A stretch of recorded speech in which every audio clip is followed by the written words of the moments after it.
સાબરકાંઠામાં આચારસંહિતાનો ભંગ થતો હોય તેવું સામે આવ્યું છે। 48 કલાક પહેલા બેનર્સ હટાવી લેવાના હોય છે। કોંગ્રેસના ઉમેદવાર તુષાર ચૌધરીના બેનર નથી હટાવાયા।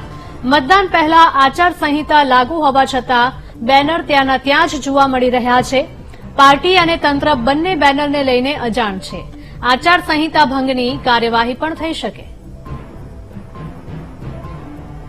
સંવાદદાતા સંદીપ જોડાયા છે વધુ માહિતી સાથે। સંદીપ, જણાવશો કે સાબરકાંઠાની આ ઘટના સામે આવી છે કે જ્યાં આચારસંહિતાનો ભંગ થતો હોય તેવું સામે આવ્યું છે।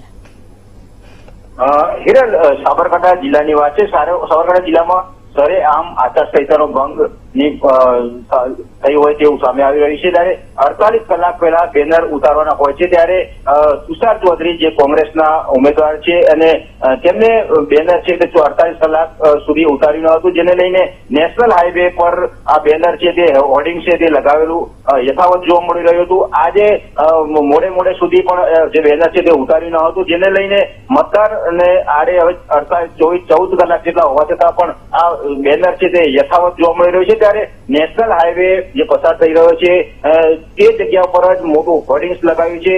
તંત્ર સામે પણ સવાલ છે કે હોર્ડિંગ્સ છે તે હજી સુધી યથાવત છે, કોઈ પણ જાતનો ત્યાં કાર્યવાહી નથી કરવામાં આવી। ત્યારે તંત્ર આચારસંહિતા ભંગની કાર્યવાહી ક્યારે કરશે તે સૌથી મોટો સવાલ છે અને કોંગ્રેસ દ્વારા આ બેનર છે તે હજી પણ યથાવત જોવા મળી રહ્યું છે।